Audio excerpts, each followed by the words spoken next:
Very good evening. Namaste and welcome to Citti Media and the Festival of Bharat. My name is Sharan Setty and I'll be your host for this program. Joining us today is a very eminent guest, Professor Harsh V. Pant. He's the Director of Strategic Studies Program at Observer Research Foundation, New Delhi. He also holds a joint appointment with the Department of Defense Studies and King's India Institute as a Professor of International Relations at King's College London. Professor, thank you so much for joining us. It's a pleasure to have you here. Namaste. I hope everything is well with you. Thank you, Sharan. Thank you for having me today. Right. So first of all, I'd like to ask you about what is happening with our neighbor China, because that is in the news of late. I mean, after probably a decade or two, we have seen relations, bilateral ties destabilizing once again. And the Chinese have adopted a strategy that is called salami slicing and have been encroaching into our territory by making incursions. So in that sense, what are your observations on what has been happening in the past and what is the way forward from here? See, Chinese and Sino-Indian relations are passing through an inflection point. There is no doubt about it. But Chinese salami slicing has been going on for decades now. It's not a new story. The fact that we have risen to it today and that we have become more cognizant of that reality, I think that's the news. And I think the larger reality along the border has always been very curious, to say the least, because the balance of power that the Chinese were building on their side of the border has made the balance of power much more skewed over the last few decades. So I think the reality today is that Chinese are more capable on their side of the border.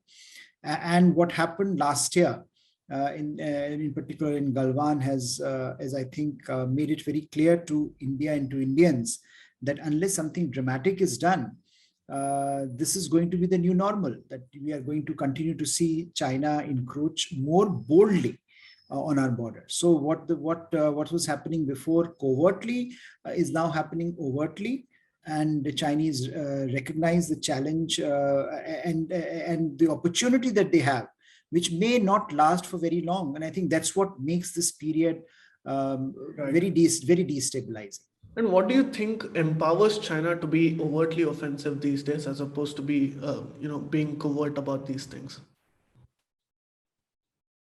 There are a couple of factors. I think most importantly, this is something that perhaps the current Chinese President Xi Jinping feels, that China's time has arrived on the global stage. Right. The old dictum of hide your strength and bide your time, right, has given way to a more overt posturing across the national security spectrum. So this is not simply about India. This is about Chinese global aspirations. And I think something that I think as Indians we should understand that it's where I think as serious decision makers, policy makers, of course, India would do what is required to tone down the temperature, to make sure that China, being one of the most important neighbors of ours, we find a modus vivendi with China. But ultimately, it is Chinese actions that are going to determine the outcome, because Chinese are looking at the reality through a different lens today. The global, for them, all the world is a global stage. And they are playing it to their strengths. They feel that their time has come, and so they can challenge Taiwan more overtly. They can challenge India on the borders. They can South China Sea. They can challenge in East China Sea. They can create new realities. So I think that the issue is unless there is a coalition of the willing that is willing to stand up to China. Right. It is very difficult for countries in this part of the world to deal with China individually and to hope that their interests would be preserved, because China is a behemoth at the moment, and they want right. to make a point, and they are making a point wherever you look at it. And since you also mentioned Taiwan, it's very imperative that I ask you this. We've seen what they did to Hong Kong very recently, and now Taiwan has been experiencing more or less the same. China surprisingly has been able to close down a lot of border issues with the neighbors. But when it comes to Taiwan, their assertion is still very strong. So what are your readings of the situation right now? See, I think what seems to be happening is perhaps the in some ways there seems to be a realization that the next few years can be very, very critical when it comes to Taiwan. Right. And so they have looked at this as a window of opportunity. They are looking at this as something that is that might soon become a vulnerability for the Chinese. Right. So for them, therefore, it is important to send out this message, especially after what has happened in Hong Kong. Because clearly the message that has gone out to ordinary Taiwanese is that don't trust the Chinese, right? Because they will say something, they will in order to bring you into the fold. But once you are into the fold, they will devour you, just as what has happened to the Hong Kong's aspirations for being one system, one party, two systems models, one nation, two systems model. That has not worked in Hong Kong. It's very unlikely that it will work in Taiwan. And I think those that section, even that section of Taiwan that had been relatively sympathetic to the mainland, today feels that this is something that that can be very, very dangerous for their identity, for their future. Right.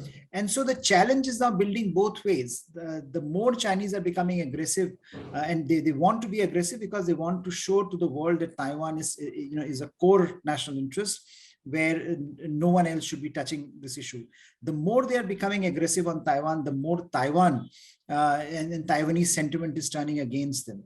And I think that's why you hear a lot of this discussion about the possibility of a war, which may or may not happen. But I think what will happen is certainly, or what is beginning to happen, is a great degree of mistrust and which can easily lead to some misperception, leading to a conflict along the Taiwanese Straits. And I think that's a real danger over the next few years. You also mentioned that a solution to perhaps countering Chinese aggression is coalition of the willing. Now, I don't want to take words out of your mouth, but do you see any amount of hope in alliances like Quad, or say also the geopolitical events which have happened very recently? For instance, the US shifting its theater command focus to the Indo-Pacific.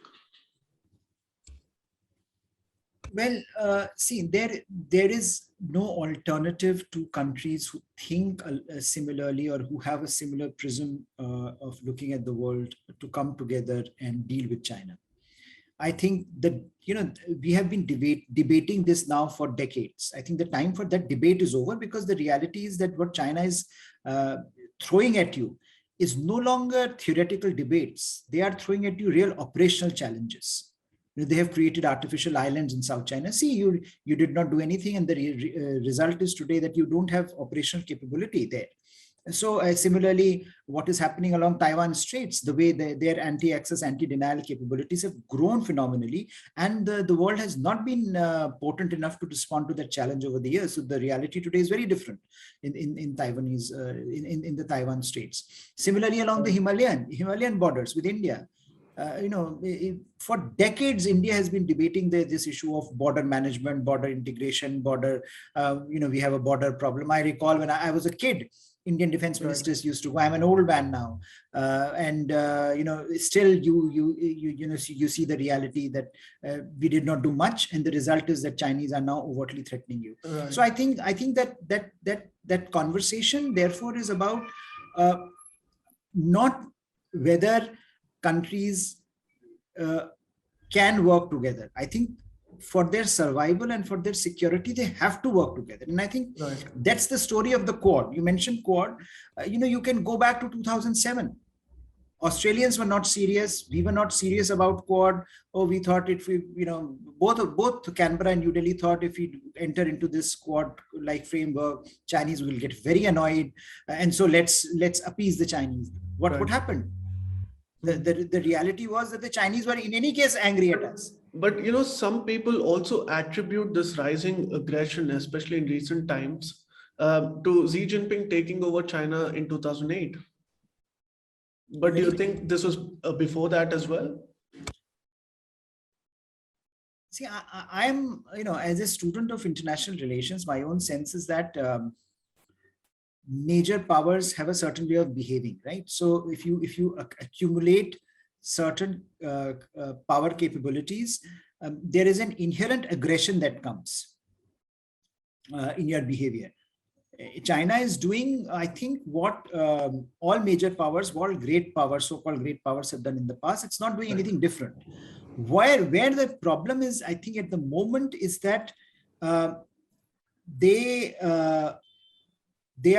China is governed by an ideology that can, in its pursuit of that, that great power aspiration, it can do anything. So it can intern the Uyghurs in Xinjiang. It can decimate the Tibetan culture. It can, make the smaller neighbors marginal. It can bulldoze their decisions. So there is, in a way, China is doing what I think its power capabilities are asking it to do, or are ensuring it to do. I think the challenge is that the world has woken up very late. If you can, this December is 2 decades since China joined the WTO. Right.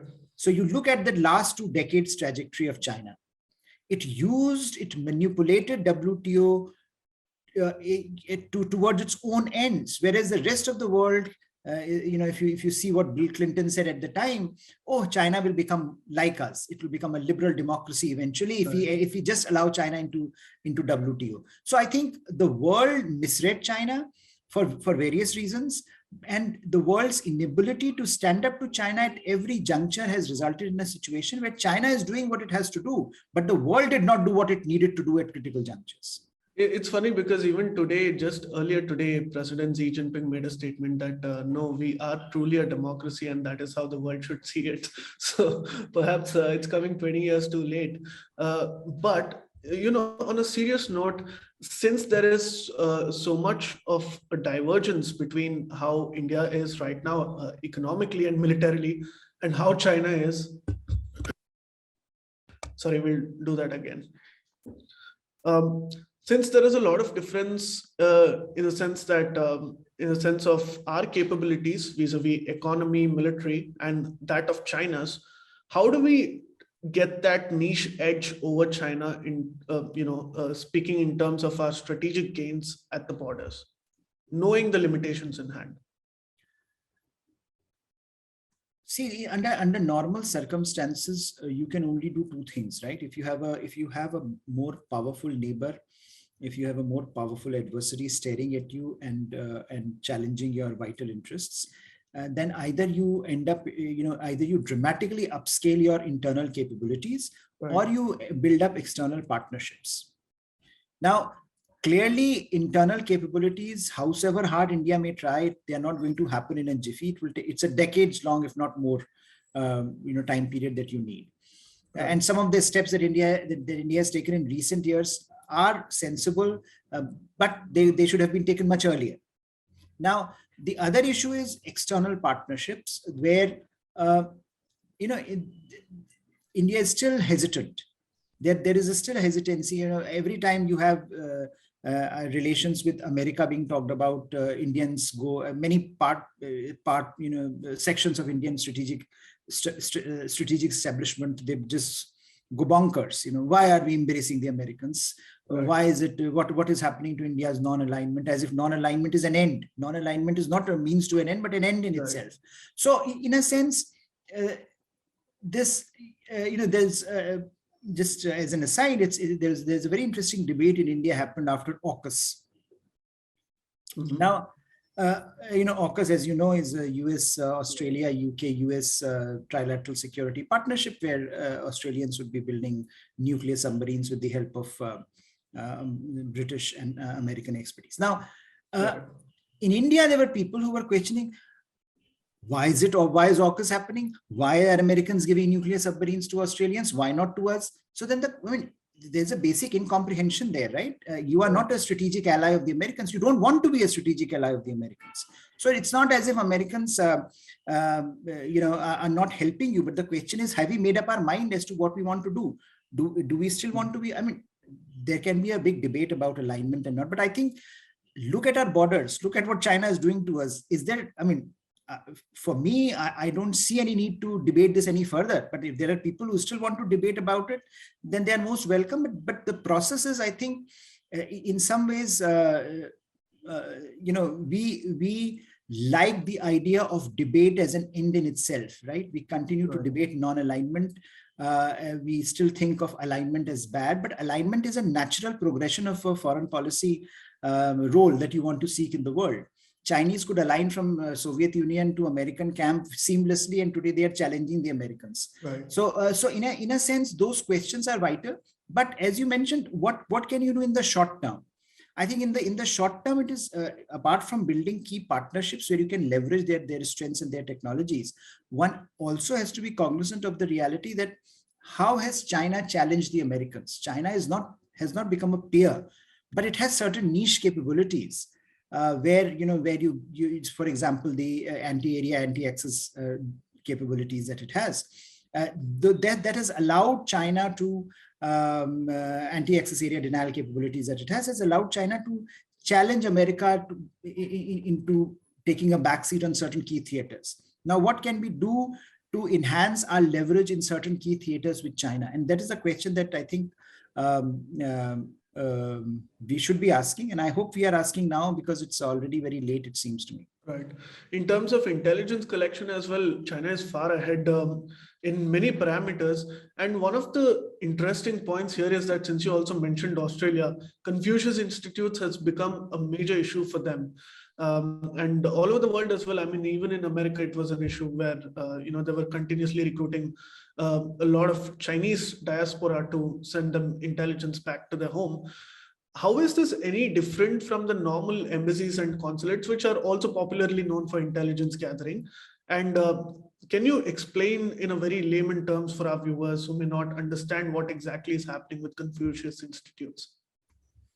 See, it's very normal for countries that have certain kind of soft power, right, to use their academic institutions, to use their researchers, to use their writers, to propel a vision that they espouse. Now, there is a reason why America is very popular. A lot of the or America is what it is in terms of public imagination, in terms of Indian middle class imagination. You associate America with certain key deliverables, certain key items. Whether it is McDonald's or KFC, or whether it's Hollywood, or whether it is even the fact that you had America. You go to Delhi and other areas, you have fantastic libraries like American Center, or even the Brits had British Council in Delhi, which is so. These are institutions which are, because they are situated in the context of democracies. They are open, they are transparent, they are doing what they are, yes, they would also do some intelligence collection in their own ways. They would also engage with the intellectuals, with the people of various stripes within the country. But what the problem arises when authoritarian regimes like the Chinese Communist Party have these platforms which lack transparency, which lack any kind of wider engagement with the wider world, and so everything is about becomes simply a matter of where you are doing everything covertly. Rather than propagating an honest assessment of what China is, you propagate a sanitized version of China. And that means that those who are coming into these institutions to study, they're not being trained in an academic sense where you look at different opinions, different views. They are being indoctrinated. Right. Like the communists do worldwide, but this is an indoctrination at a global scale. Now, all countries do it. We, for example, bring in, we give scholarships to people from Africa, from developing countries. We bring them here. We train them in our best education institutions. But being a democracy, you come here, you can criticize India, you can criticize the government, and you can do all kinds of things. And you can, once you go back, there is no expectation that you'll be singing hosannas to India. But there, the challenge is that you are being indoctrinated in a worldview where there are no where different opinions don't exist, and that creates its own set of challenges, because this then becomes a one-way street. Right. And so a lot of these institutions that are not simply in Australia, but if you look at Nepal, we have had a problem because a lot of these Confucius institutions are along the border with India. And so the reality, of course, is today what they have. And Chinese have a lot of money. They can fund a lot of people. A lot of scholars go to China and become wedded to the Chinese dream. And that is a reality. So in a sense, money begets this kind of power. If you see, this is not simply about Confucius institutions. It is also about how the instrumentality of Chinese Communist Party is able to penetrate some of the biggest democracies in the world. Right. There's this various, the last year or earlier this year report that had come out. So how some of these big ticket institutions, New York Times, Washington Post, have so much funding from China. Even in our country, you see these, Indian Express and other newspapers carrying these, infomercials and editorials about China, as if this is news. See, we get so worked up when you hear stories that a political party is funding news stories about another political party or about their own paid news, the site. But this is also paid news, but this is much more dangerous, because here is a country that is infringing into this space and using the openness, rather transparency of a democracy to penetrate it from within, and that is a challenge that all democracies are facing. The good news is that countries are waking up to that challenge. Whether it is technology, whether it is media, whether it is other kinds of information warfare, Chinese have become adept at it, because they know that while they can create firewalls, the other democracies are not going to create firewalls. So I think that is a challenge, and hopefully with this debate on 5G, which sort of galvanized a lot of this discussion. Hopefully in the future, it will, the open societies will be able to resist this process much more potently. Right. Even if India were to get closer to America for its own strategic reasons, I'll give you a small example. They've been against India on several fronts. And the latest one is the CAATSA sanctions, which the US administration is threatening, because we are going to purchase the S-400 missiles from Russia. So in such events, in such scenarios, how do we actually take this forward and trust the Americans when they keep constantly doing this? See, I think in international relations, trust is very difficult. Right. I think let's focus on interest rather than on trust. We are not, it's not going to be a perfect marriage. What it is going to be is a relationship of underlying realities, based on underlying realities. And the reality is that America needs us, we need America. Right. So long as the fundamental interests are convergent, I think there is a lot of space to do a lot of things. Right. So rather than getting worked up about every single issue that that pulls us aside, makes us look at the world differently. There are so many issues on which we can work together, and there is a reason why since the end of the Cold War the relationship has grown. Right. There have been different governments in India, there have been different governments in Washington, but the relationship has grown considerably for all the challenges, despite all the challenges. Now, right. Whether it is going to be a perfect relationship, I don't think so. But which relationship is perfect? Right. So I don't think we should be looking at perfection in a relationship. What we should be looking at is whether those interests that we have at the moment are convergent enough to work together on this issue. And right. There is no, we are not making a commitment of a lifetime. It's not आपने 7 जन्मों के फेरे थोड़ी लेने हैं आपको. You just have to decide right now that for the next 10 years, what are your priorities? You work with them on those issues and move ahead, rather than thinking that, of course there are challenges there. Right. We have and it will always be the same. It is not as if when you say CAATSA, and to be fair to the Americans, despite Trump administration and Biden administration talking about KETZA, sanctions have not been imposed on India so far.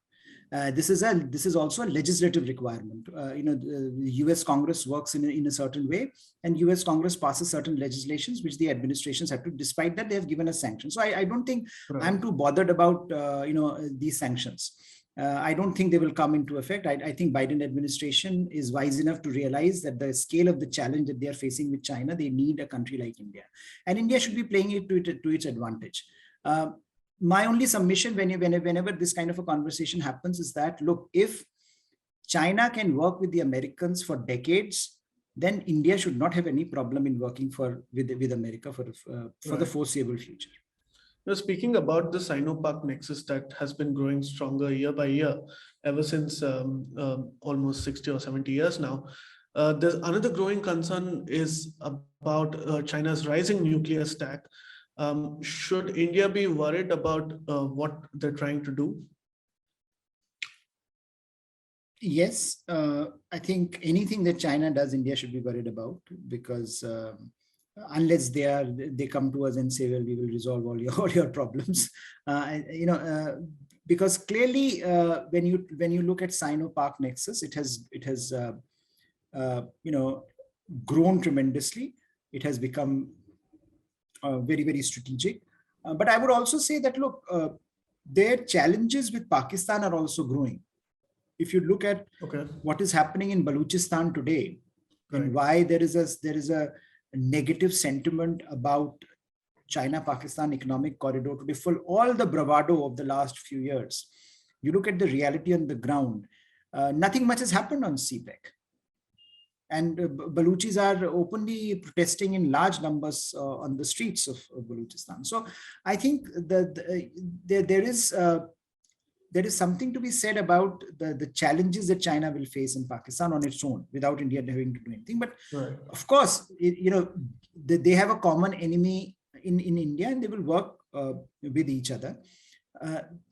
And I don't think India has many cards left there to divide the two. I don't think you can really, there has been, at one point in time, there was, I used to hear this argument in India that, look, even Chinese are very pragmatists. They're very pragmatic. Eventually they will see that India is a rising power and they will come to terms. But I don't think that has happened. Chinese are pragmatic, but they are pragmatic enough to realize that unless they contain India, their rise will remain contained. So I think, I think the SinoPark Nexus will continue. India will have to keep a close eye on what kind of capabilities they are sharing, because the two-front theater, the two-and-a-half-front theater, whatever you might want to call it, is a reality today. And it's no longer an academic discussion. And the nuclear stockpile which China has in mind is, of course, a response to American stockpile. But it has implications for India, because India also has a no first use doctrine. India has a credible minimum deterrent doctrine. So I think that challenge is very, very, very significant. Right. And then since you also mentioned Balochistan, it's only imperative that we discuss the other internal developments that are happening right now. And what we see is a rise of radical Barelvi groups, and they are somehow being brought into the mainstream, and especially with the growth of Tehreek-e-Labbaik, it's a concern, and it's also sort of widening the divide between the civilian and the military leadership at the moment. So what do you make of all these internal developments in Pakistan right now? See, this is, if you look at Pakistan's trajectory, what has been very, very interesting is that how radical groups and extremist groups have been instrumentally used throughout their history by the military to cut the civilians down to size. Right. And in the process, that space for extremism has only grown in Pakistan. And the reality that today, every other day or every few years, you hear a new group being created, a new group coming to light, a new group taking the forefront. I think those are the challenges that a very carefully crafted military intelligence apparatus in Pakistan often creates. They create these differences, they bring their own people, they think that that person will control it, and when they find that that person is getting out of hand, they create another mix. So my own sense is that this is